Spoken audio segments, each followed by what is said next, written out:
Hey everyone, I'm here with Jeff Renault from Davis Chevrolet in Airdrie, Alberta, and we've taken out the 2014 Chevrolet Cruze, and this is the 2-liter turbo clean diesel option. The nice thing about this car is it's got that impressive torque figure, so 258 pound-feet of torque, and in a compact car that sets the stage for a very fun and powerful driving experience. Jeff, can you tell me briefly what other engines come with the Cruze? Absolutely. The base Cruze comes with a 1.8-liter naturally aspirated 4-cylinder. The up-level engine is a 1.4-liter turbocharged gas engine. This engine, the 2-liter clean diesel. Great. And the gas turbo, it has the same horsepower figure as the 1.8-liter, but it has more torque, doesn't it? It does. It has slightly more torque. It also reaches that power sooner in the power band. So it's much more usable power day to day. Okay. So while they are the same on paper, they're a much different driving experience. All right. And I guess Volkswagen kind of is an industry leader in terms of diesel cars. And so the competitors to the Cruze would be the Volkswagen Jetta and Golf. How does this car compare to those? Very similar as far as the horsepower torque. It has a little bit more horsepower and slightly more torque.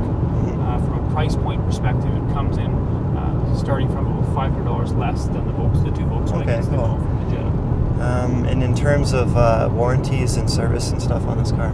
On this one, the service is actually quite similar to the normal Cruze. We recommend services every 12,000 K or when the oil life monitor indicates for service. The warranty on this, similar to all the other GM vehicles, 3 years, 60,000 comprehensive, okay. And a 5-year, 160,000 powertrain, which is an industry best. Nice. And the clean diesels now use a urea additive to help reduce the oxides or the nitrogen oxides in the emissions. And so this car has a 4.5 gallon tank in the trunk, and it's in the spot where the flat tire or the spare tire would normally reside, right? Yes, correct. So instead of a spare tire, what does GM provide? GM provides an inflator kit for the tires. And it would seal, I guess, a puncture if you have a puncture. Seal a major puncture, yeah, correct. All right. And how often do you have to fill the urea? They recommend to fill at the service intervals, so at that 12,000 kilometer mark. The tank will last up to 16,000 kilometers. All right, cool.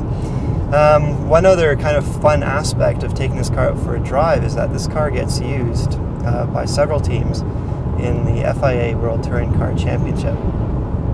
So I wanted to get out and just see what the car is like to drive.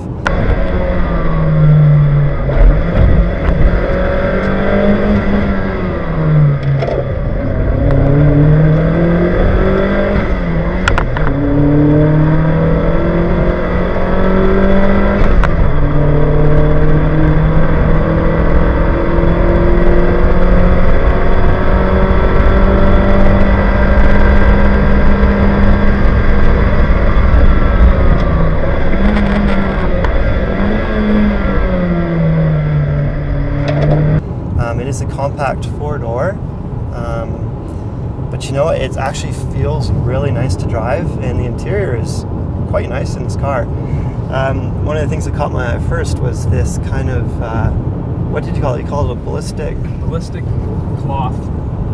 cloth interior on the dash here and wrapping around. It's quite nice. I like it. It's also functional. You were saying it helps reduce some of the cabin noise, right? That's right. The material absorbs some of the noise in the cabin, so it makes it a little bit quieter. All right. And speaking about cabin noise, GM goes through a bunch of different efforts to reduce cabin noise. One of them is triple door seals. Correct. Laminated windshield. How does that reduce noise?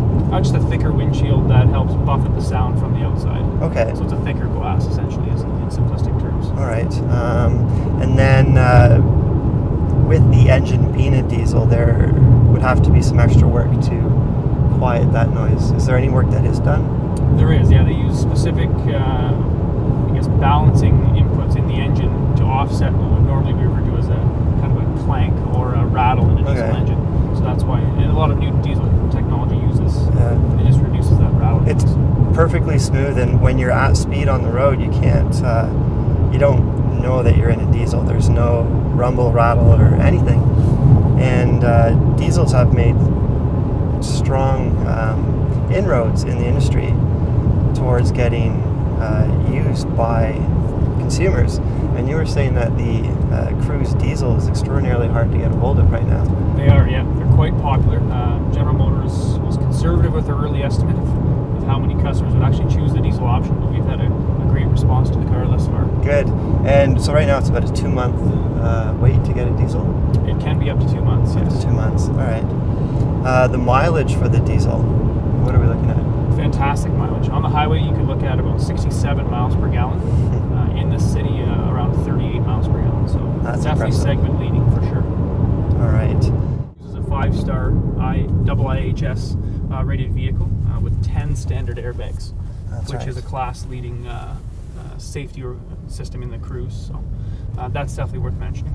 Yes, that's important. That's very important to have those 10 airbags. Where are those 10 airbags?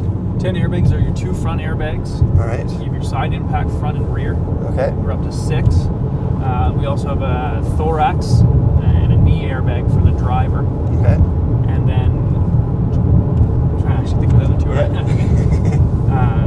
So, yes, we got side impact, front and rear, 2 driver front, knee, and then side impact on the seat.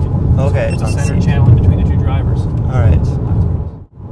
On the diesel version of the Cruze, you have the standard 6-speed automatic transmission, so there's no option to go to a manual transmission. It does have a feature called Driver Select, and it'll let you throw the shifter over and select your gears manually. Nothing sporty about that, but it's utilitarian, so it allows you to control your engine when you need to maintain revolutions for whatever reason.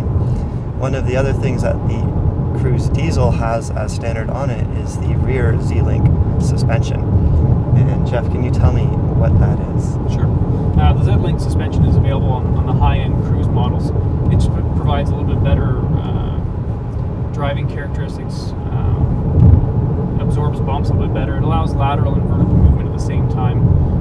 So it's not a true independent suspension, but it's as close as you can get. Yeah, so one of the problems you tend to get with those live rear axles is if one wheel hits a bump, the other wheel feels it, and then the back end of the car will start to skid and jump around on you. So the Z-Link suspension is kind of just toning that down so you don't get that sensation, while still making the rear end affordable to manufacture and passing on those savings to the consumer. A lot of effort has been put to reduce the overhangs in the front and rear, which allows more space in between the wheels for better rear seat legroom in the car. So even though it is a compact vehicle, it actually, from a rear seat legroom perspective, is similar to a mid-sized car from 3 or 4 years ago. Okay, cool. Yeah, just glancing back there, like Jeff and I are both tall guys, 6 feet or more, and there's good space back there, which is good to see. They've also done a good job designing seats. You see them come into market a lot more now. Seats that have kind of a curve in the back there, or a recess.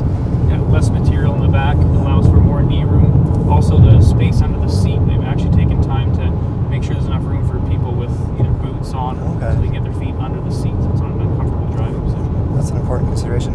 And how does the Cruze do in terms of sales in general? I guess both nationally and globally. Globally, the car's done very well. They actually have sold over 2 million Chevrolet Cruze now worldwide. So it's been a great success worldwide as well as in Canada and North America. Okay. Cruze does very well for us at Davis Chevrolet as well as for General Motors in Canada. Good. So highway cruising, we've been cruising along here about 100 to 120 in this, and totally fine as well. What's the horsepower on this one?